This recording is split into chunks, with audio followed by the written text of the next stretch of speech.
All right, you guys, I almost got out the car to go home. We have our last day of VBS at our church, and so I was about to hop out. But then I remembered, oh, wait, I preached today.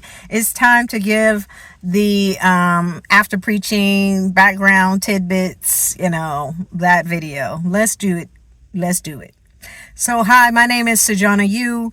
I want to share with you that I was able to preach today at my home church, Impact Temple Church in Central Texas.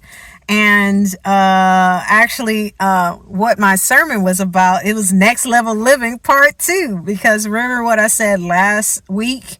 I said, I didn't even get to preach the rest of my sermon. Well, guess what? There was room in the schedule. And so I was able to preach. Go ahead and finish up that Next Level Living Part 2 sermon based off of Matthew chapter 5 verse 38 to 48. The first section last week was on the eye for eye. That's as far as I got. And then this week was the rest of it, which is about loving your enemies.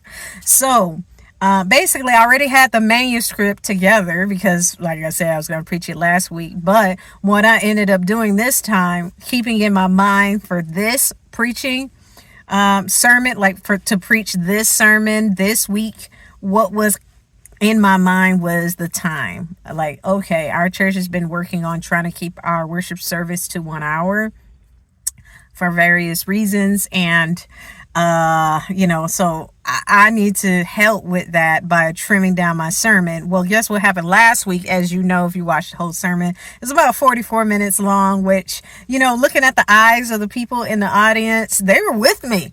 But as far as what we're trying to do as a team, it was over. So this time in my mind, I was like, okay, I don't want to be the reason why we're over as a service. So I'm going to keep my sermon to this amount of time. I had in my mind 20 minutes. I set my timer for so our service starts at 11 o'clock. So I set my timer for 11:50, and then I set a second timer for 11:55.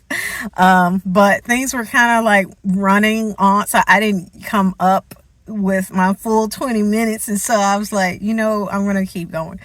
So I ignored my alarm on my phone. I ignored both of them, and I turned it off, and then I saw my pastor standing up in the back of the church, which I know was a signal like, hey, and I know, but I was trying to finish, and I did. I think it was decent, but it should have been less than last week's time. But this is also what I did other than these techniques on my phone. I like to set alarms, tell other people what I was trying to work on.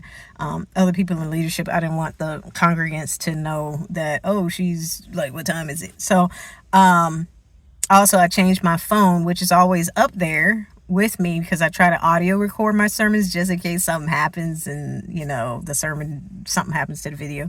But I changed my lock screen to always show the time, but I actually didn't really look at my phone. So anyway, I did those things. So yeah, we want changes in life. We have to make changes. So I made some changes.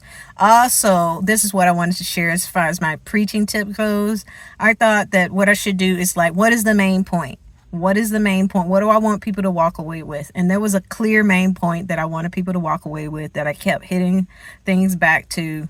And I think maybe that helped to provide structure for people that was listening, but also it helped me to know, okay, even if I have to cut this off real quick, we at least hit the main point, a couple of times already. So that's my preaching tip. That's what happened today.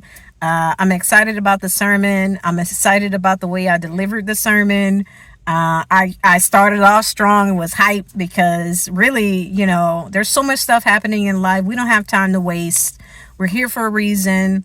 Maybe it's because VBS has been happening and we have 20-minute rotations. Like, I got to get all this in and look at all these new faces. And it's like, wow, look at what God has provided. Okay, I got to do my part. So I don't know if that's what it is or what, but I do know that there are some serious things happening with friends of ours, with people in the church, needs of you and me and others that we care for, that we're trying to navigate. And I think there's a word for us. And I hope that I have brought that word and encouraged some people in their journey, no matter the situation in which they find themselves. So I hope you'll take a listen to the sermon. It's for Impact Temple Church, preaching today on my birth week, by the way, 20 July. The sermon title is called Next Level Living with Jesus Part 2, based off of the Sermon on the Mount, the King, we call it this King's Speech. And you can find it on my blog, sojournashines.com, under services I provide, preaching. Go to that day and there it is. And in fact, if you want to go back to last week's preaching, in case you haven't heard it, go to my blog and you can see the movie clips that I was talking about when I was talking about Cesar Chavez. Okay. So I found the exact movie clips I was thinking of that I was trying to explain in my sermon. So that's a part of the blog from last week's sermon. So, yeah, so that's a lot, but I do hope that you'll check out my sermon. I do hope that anyone that hears it would be blessed and encouraged in their journey with the Lord, because God is calling us to something, because we are the people of God, the children of God, and God wants us to be like him, perfect in every way, and holy. Be holy as the Lord your God is holy. Okay, I'm going to go ahead and go now. Bye-bye, y'all.